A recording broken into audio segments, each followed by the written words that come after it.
Right wheel. I'm sure David will now have plenty of time to fix that, given he is in the winner's bracket. And Ian, a multi-time ant-weight champion, if I recall correctly, at least a one-time beetleweight champion, is sent to the loser's bracket.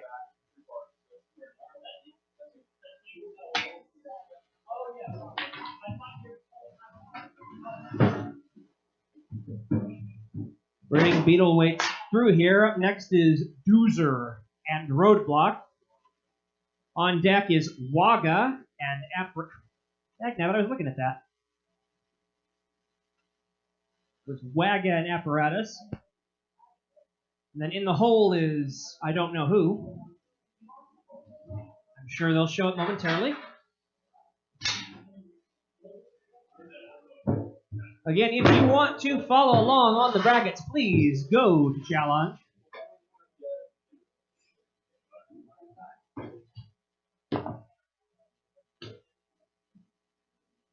Yep, fairy weights up there. Can we get back to Beatles? Just so I can see what we've got.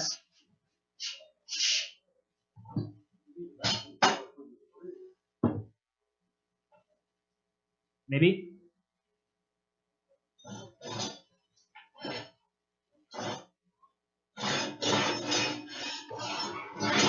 There we go.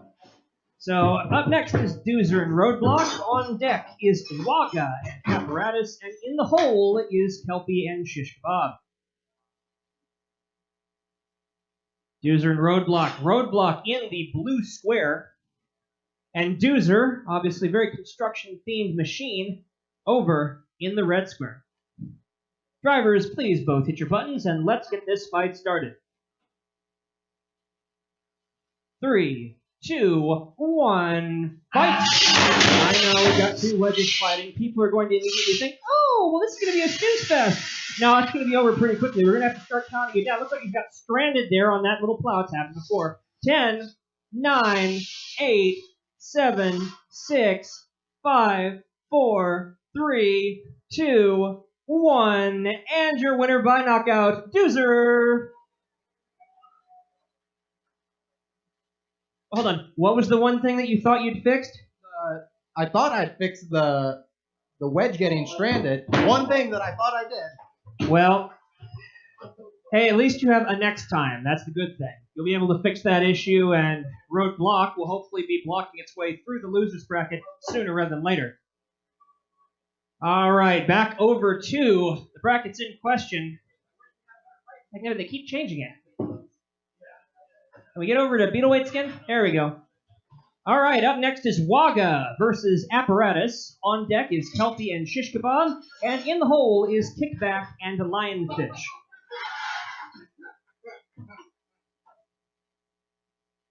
All right. Looks like they're going into the corners this time around. Let's take a look at both of these machines as they head in here. Waga, a single-tooth disc, vertical spinner. And on the other side, a robot that has been here pretty much as long as Texas Robot Combat has been, even before we were Texas Robot Combat. Apparatus, a former Beetleweight champion. Oh, Apparatus has gone for all sorts of colors. It's been black, it's been white. I'm pretty sure it's been beige at one point with all the dirt that got over the chassis. But seriously, that thing is no joke. I'm slightly disappointed Richard has never gotten a chance to go over to Orlando or to the Northeast. I believe that robot would be exceptionally lethal over there. Apparatus loads in first. The design has conceptually remained the same the entire time, even as design elements have changed. Richard, a veteran of Team Think Tank, the only member of Team Think Tank to actually still be competing in any level whatsoever. Team Think Tank's robots have appeared on such shows as Robot Wars, Robotica, and BattleBots.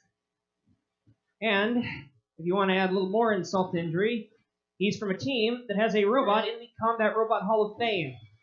the Antweight VDD is in the Combat Robot Hall of Fame. That was created by Team Think Tank. With condolences to the dearly retired Ted Shimoda, who no longer competes, but who was the mastermind behind what was at one point one of the most dominant Antweight designs in the entirety of the sport. A fun fact, VDD was actually turned into a kit at one point. There are myriad different robots that were made out of the VDD design, some of which still compete to this day. The Vasquezes over in California, if I recall correctly, have a VDD which has gotten second or third place on a few competitions as recently as a couple of years ago. All right, Waga heads over to the corner there.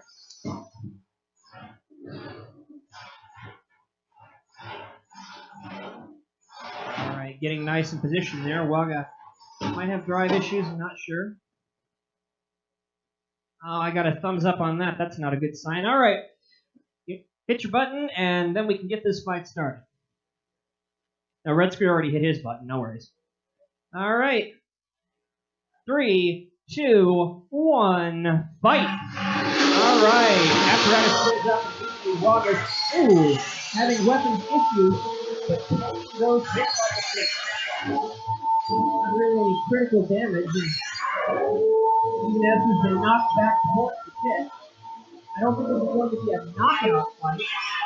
Even if Apparatus gets a good hit there, I don't see much in the way of damage to Waga, who's trying and trying, but finally went on the hole. Your winner, moving on to the next round, Apparatus.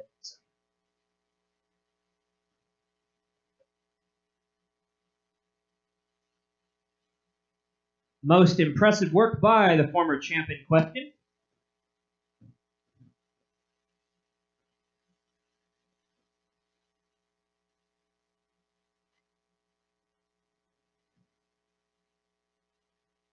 All right. Let's get these machines.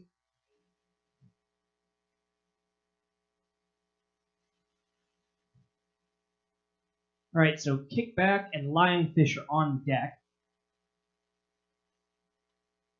And I assume, are we moving to Fairies next after we finish the Beetles? All right, well, mind pulling the ants up? But who shoots? Who's screaming? It's just cycling through. Dag nabbit. Okay, well, in the hole is Taz and the Highlander. So, do get ready, Antweight Bracket. In the meantime, let's get these two more ferocious Antweights in here. Kelpie. I feel very sorry for Kelpie. It was a pneumatic flipper. You don't normally see robots that have CO2, nitrogen, or high-pressure air in them, not at this weight limit. But unfortunately, an accident that occurred a short few days before the event somewhat neutered its weapon. So a servo has been hastily jury-rigged to provide it with lifting capability. On the other hand, we've got Shish Kebab. Shish Kebab is one of the most overpowered beetle weights in the entire competition, running two 37mm gear motors. Literally, it does not get more powerful than that in a 3-pound package. He's had to sacrifice armor, but I don't think that's going to be an issue here. All right, so when both of you have, when we reset the timer, it's doing a weird colored thing. Like it's red on one side and, no, not even blue on the other.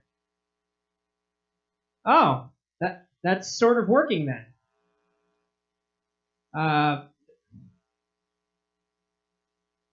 All right, let's get this started in 3, 2, 1, fight. All right, Shish Kebab has the lower wedge on a wedge versus wedge battle. That is a matter of importance, but it looks like both robots are a little stuck. Shish Kebab is having issues with grip, being able to maneuver the otherwise 3-pounded Kelpie.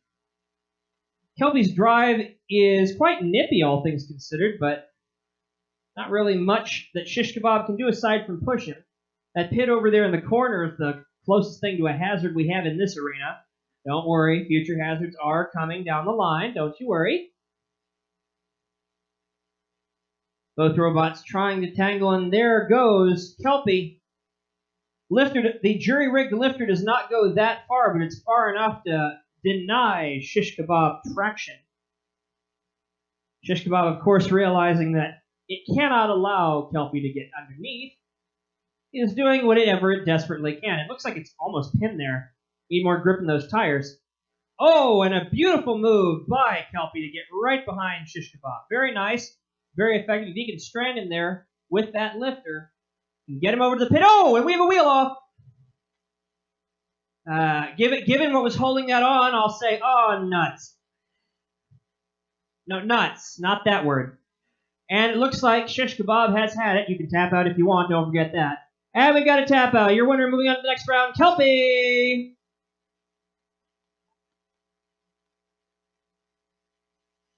Very effective work there. Looks like Shish Kebab is going to need to be retired.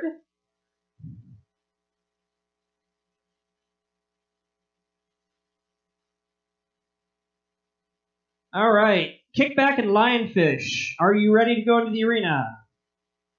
Well, get your bots ready, boys. We're about to get these two out and you two in.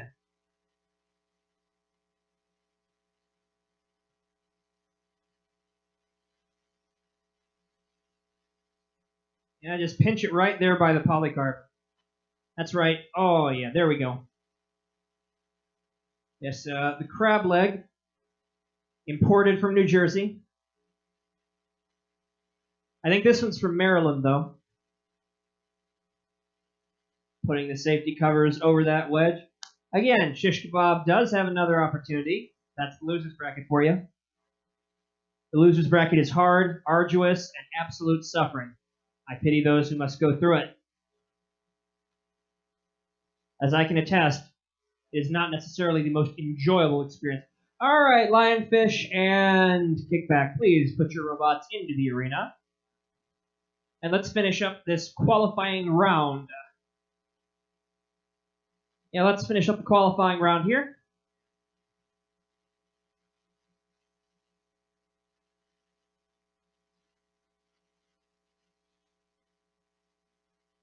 Kickback, really a robot that focuses on its weapon design. Note the prongs that are located right next. The intent is to provide as minimal a surface area to get in contact with an opposing wedge. This should, in theory, ensure the Kickback can get under its opponents and force whatever wedge or otherwise frontal projection they have right into that big and brutal spinning vertical disc. On the other side, we have Lionfish. If Lionfish looks like a crude contraption, well, to a degree it is, but do not discount it. It has a brutal vertical bar spinner. Also, the spider legs on the far side are deliberately intended to help prevent it from being stuck on the side. All right. I need to reorient myself here. Good thing I have a mobile chair, just so I can see the clock. All right, hit those buttons, boys. Red square, there. But smash that button. Smash that like button, please. 3, 2, 1, fight! Both robots spinning up quickly, and those prongs doing a surprising job of keeping Kickback from getting a good hit in. Looks like one's already off. Or is that just the red? Wow, that's some camouflage. Oh! Very nice hit, but looks like he's a little stranded over there in the corner, not seeing much in the way of mobility. Kickback trying very hard. Oh! And I think that may be it for Lionfish. I think he's upside down and can't self-right. I see some twitching there from Kickback's web. And Kickback, can you at least drive? Yeah, he can drive. All right, we're going to have to start counting it down.